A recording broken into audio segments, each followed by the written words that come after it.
We know proper nutrition is essential to students. What and when they eat significantly affects their ability to learn. The Appleton Area School District in Wisconsin is taking a community-wide approach to school nutrition. It began in 1997 at Appleton Central Alternative High School with a pioneering healthy food program sponsored by Natural Ovens of Manitowoc. In January of 1997, I visited Central High School as a prospective employee and observed the students that were housed here at the time and found them to be rude, obnoxious, very crude, and ill-mannered. I was brought over to the school because the school was out of control. They were having a lot of problems with rebellious students, weapons violation, things of that nature. So they wanted a cop on school premise at all times. We started the food program approximately 3.5 years ago. One Friday, the kids were here. They had candy machines and pop machines in the student lounge.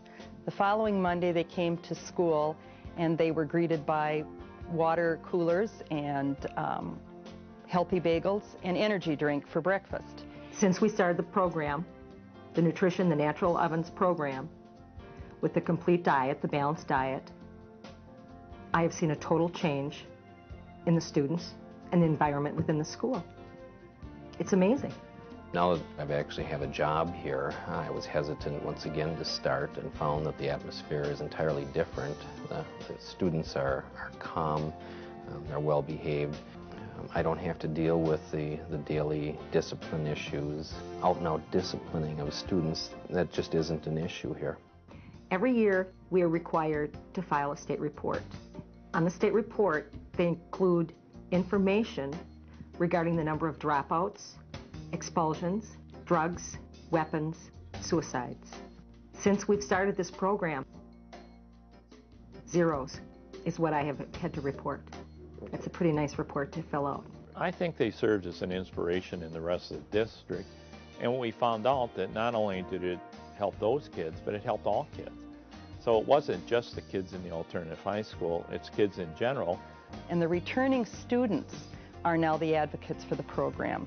The kids encourage each other, they set the example, and they demonstrate proper eating habits to the new kids. It works great.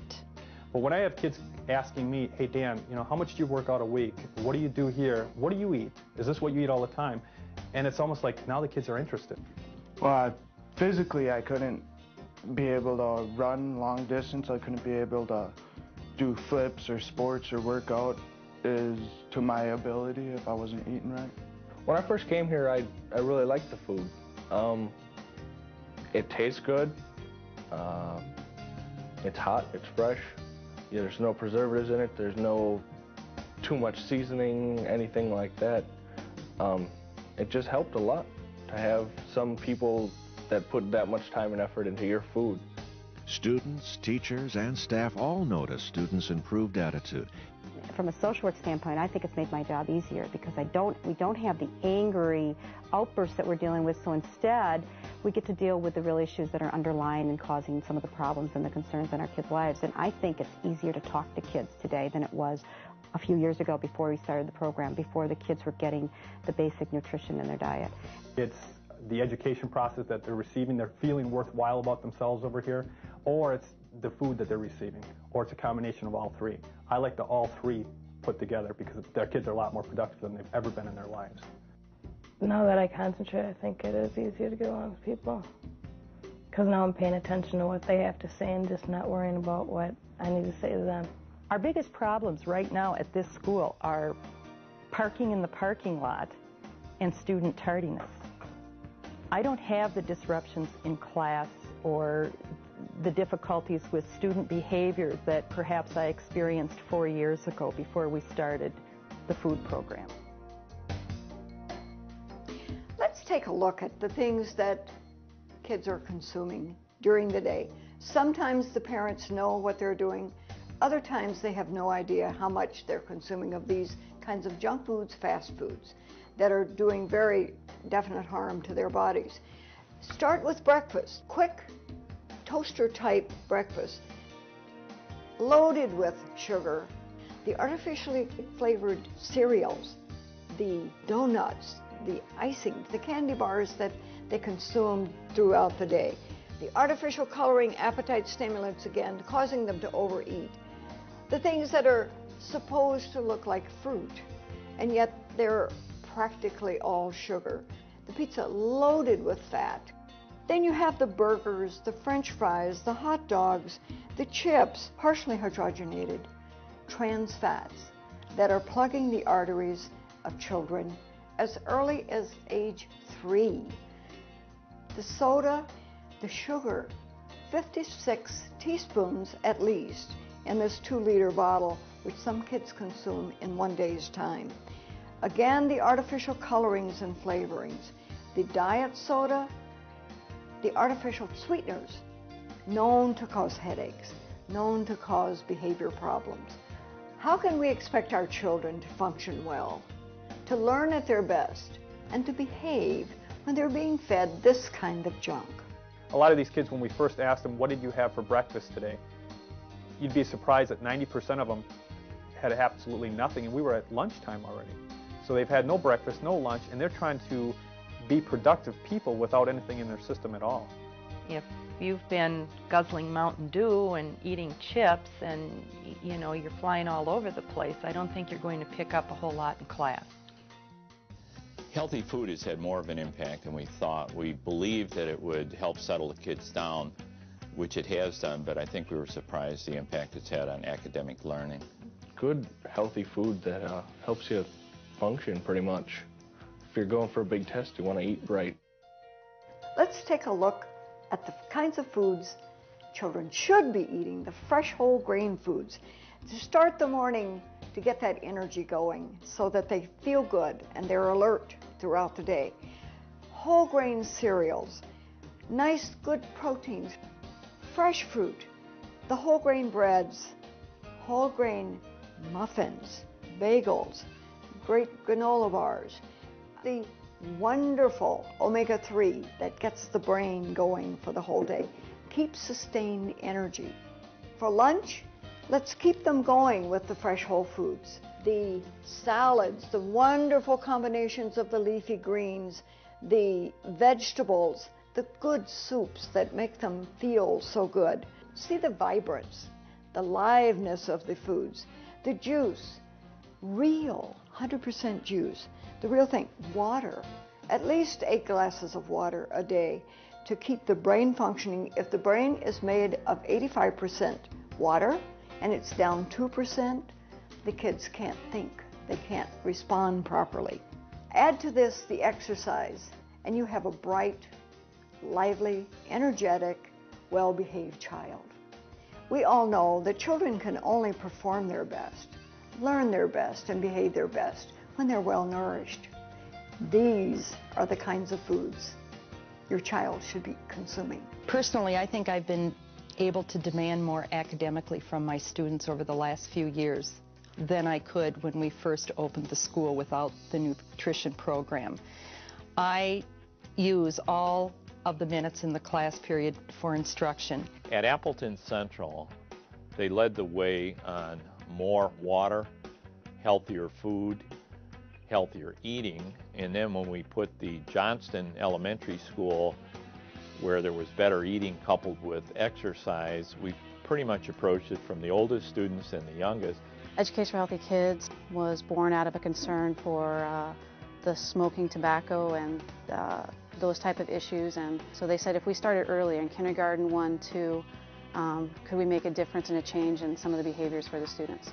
Then the nutrition committee was formed for the district, all the facts and information. We wanted to make sure that when we developed a district-wide nutrition policy, that it was based on sound principles, that it was based on practices, that it was based on research. We also incorporate into the classrooms information on wellness, information on nutrition, those types of things, so they are blended right into the core curriculums. They love doing lessons like this. They love comparing the cereals that they eat. I have a daughter, Courtney, who's in kindergarten here. It's a partnership with the school. And you reinforce these habits at home, they're being reinforced at school. And your child is starting from a very early age, learning the impacts of this is what it takes to be a healthy kid. We saw our fitness scores skyrocket Most of our kids, even to this day, are well above the 85th percentile in physical fitness scores, which is exceptional. And the enthusiasm that the Appleton Alternative High School staff has for healthier eating enabled us to convince the middle school, with the elementary students from Johnston going to Madison, that your kids are going to be more alert and your teaching job is going to be a lot easier. We had a couple initiative goings with the Natural Ovens of Manitowoc and the Education for Healthy Kids program, the changes in the middle school, that we had a lot of things going that were making differences in students' lives. And when the kids actually left elementary and then went to the middle school, they wanted to see a change in that environment. The time had come to take it seriously and to extend respect to the students and to ourselves and take some action on good health.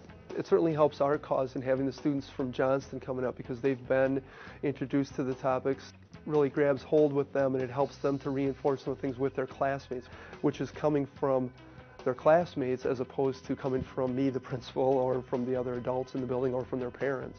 I do notice that when I give the instructions in Spanish, they are listening. I have the eye contact. They're paying attention. They look more alert. The nutrition fair that we're doing today was actually done for the first time 3 years ago. And the concept was to expose students to a number of healthy choices that are available to them right in their community, to reinforce the concept that they have choices they can make.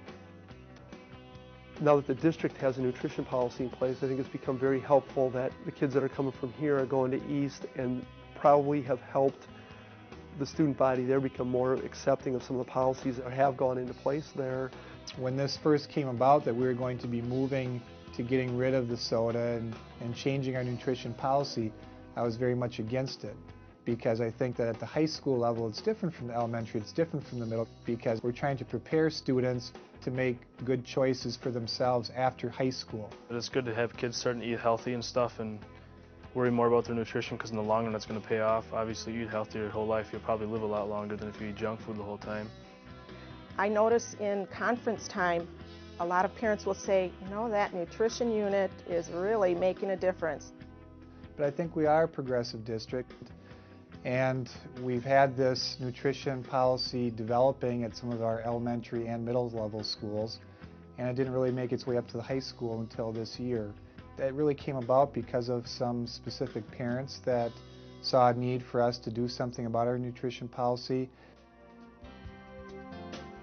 This is the first generation in history that might not outlive their parents because of health and lifestyle issues, nutrition and fitness. If they don't have that, what's their health worth to them?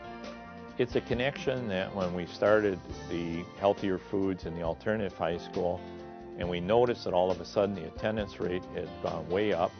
Our dropout rate last year, only 16 students dropped out of 4,500 high school age students. I can't buy the argument that it's too costly for schools to provide good nutrition for their students.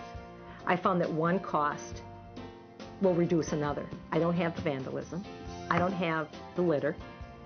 I don't have the need for high security. We've cut $5 million out of our operational budget in the last 2 years. We did 35 focus groups in the community, and not one person brought up the issue of you should get back into junk type foods, because they see that healthy lifestyles is important. I believe in 3 or 4 years every school in the country will be into a nutrition program, because the more schools that are going in that direction, they're seeing it does make a difference. The parents are happy that we care that much about their children. We've got to stop using our most precious commodity, our kids, to make extra money.